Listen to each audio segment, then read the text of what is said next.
How's it going, everybody? This is Darrin with GuitarControl.com bringing you this video lesson, and today I've got another installment for you from some fun and easy riffs from Judas Priest. Right now, Guitar Control is giving away this really cool free chord chart. There's a link in the description where you can download yours. It's in PDF format. It just has every chord you could ever need, all neatly compiled into one sheet. So you can download it, you can print it off, throw a copy in your gig bag, put a copy where you practice. Whatever situation you're in, you can have any chord you need at a glance, and it's free download. So be sure to click on the link in the description for the tabs, and let's get close up and take a look at these. Alright, so the first one we'll look at is the riff from Leather Rebel. Now, this isn't really difficult to play, but it is difficult to play at the speed that they're playing it at. So if you're a beginner, you can learn this, but you're probably going to be playing it, quite a bit slower, but this is like a really good thing to kind of help build up your speed too. So it's going to be single notes played on the A string while we're pedaling the open low E string. So all the notes we're playing on the low E string are palm muted, and it's 16th notes. So like 1 E and then on the downbeat of 2, we're going to pick up the 14th fret of the A string is an 8th note. 1 E and 2 E and 3 E and. So then on the and of 3, we're going to pick up the 12th fret of the A string. So it's like. Then we're going to do that same thing to the 10th fret. 9, and then just 1 open low E, then to the 7th fret of the A string, and try to do a pinch harmonic.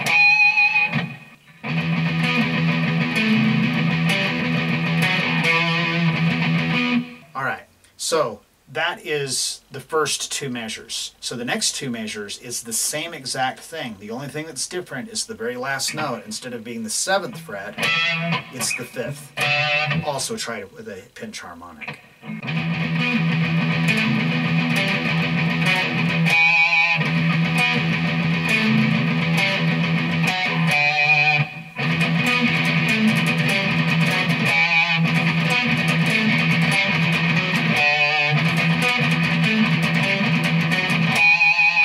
Now, with this alternate picking, it just makes it, it's going to be hard, because this song's at 174 beats a minute, so it's like, it's really hard to do that at that tempo, and going to get all the note clarity and everything. It's difficult. I used to cover this in a band, back when it was a new song in the early 90s, and it feels more challenging to me now than it did back then. Alright, so next one we're going to look at is Living After Midnight. So this one is just made up of just a bunch of just the garden variety power chords that you probably have used already. So we're starting off on an E5, so my first finger's on the 7th fret of the A string, and there's a couple of ways you can do this. You need to pick up the 9th fret of the D string, so this is the minimum, but you can also pick the 9th fret of the G string, so it just makes it a little fatter sounding. So you can do it like this, or you could do it like this, but if you're a beginner, a lot of times getting that 3rd string is difficult, so if you can only just get the A and the D string, that is totally fine. So we've got this 1, 2, 3, and. So 1, 2, 3. On the downbeat of 3, we do a mute. The and of 3, we move this chord shape down a whole step. So now it's D5. So that's and 4. Downbeat of 4 is a mute, and then the and of 4, A5. So the A string open, and then the 2nd fret of the D and G string just with your first finger. So that's our first measure. Now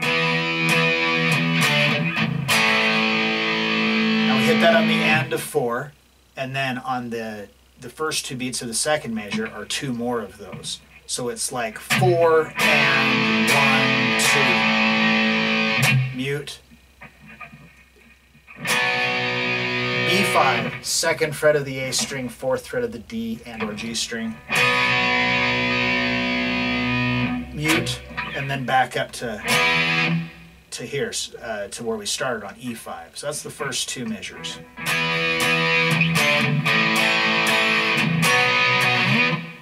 Now, third measure is the same as the first measure.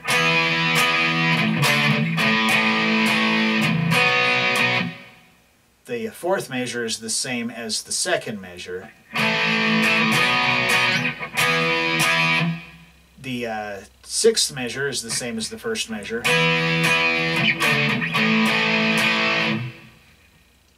Next measure, measure 7, is similar to the second measure, but the difference is that we go A, 1, 2, 3, and 4, and we stay on the B instead of going back up to the E.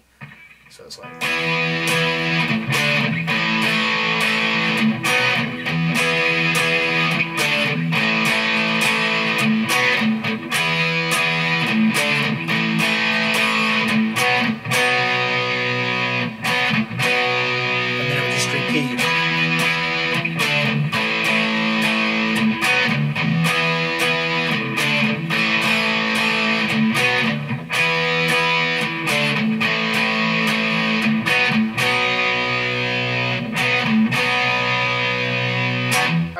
last one we're going to look at is a personal favorite of mine. It's a riff from Running Wild.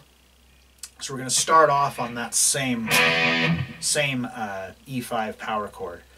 So we rest 1, 2, 3, 4, and. So we hit this on the and of 4, and then it's tied to the downbeat of 1 of the next measure. So it's counted as a quarter note.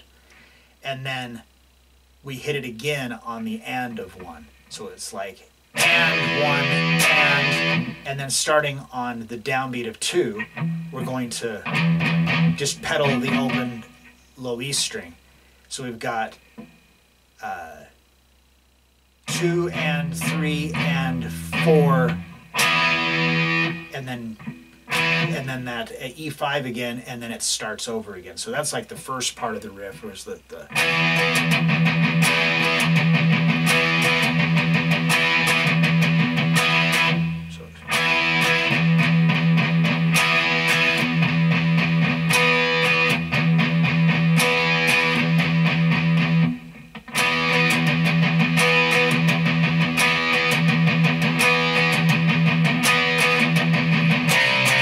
Okay, so now we're going to keep that same rhythm, but we're going to be changing chords. So the E5 to C5, so just move that shape down. So now our first finger's on the 3rd fret of the A string, 3rd finger is picking up the 5th fret of the D string, and just like on the other one, you can pick up the one on the G string as well, but if you can't, it doesn't matter. So now we're going to hit that C5, and we're going to pedal the 3rd fret of the A string instead of the open string. So up to the 5th fret for D5, same thing.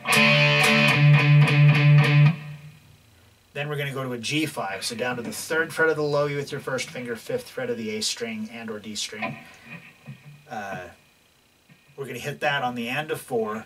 It's tied to 1. Then on the downbeat of 1, we're going to slide up to a B5 at the 7th and 9th fret, strum it again, and then back to the E5.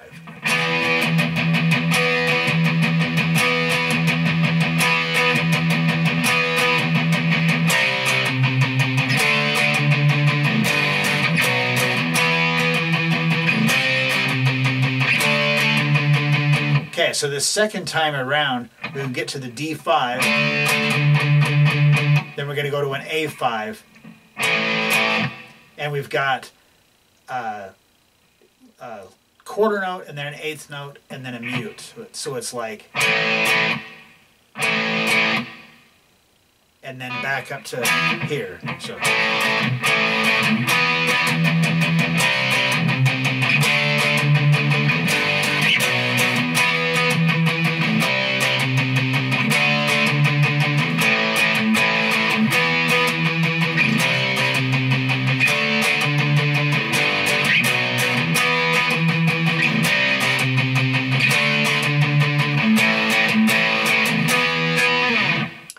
so there you have it. 3 more fun and easy riffs by Judas Priest. So if you like this lesson, be sure to give me a thumbs up and leave a comment down below if you have any questions about this or other guitar-related topics. If you've not already done so, please subscribe to the channel and hit that notification bell so you don't miss any of the content that we upload throughout the week. Well, that is all I have for you today. Thanks for watching and have a great day.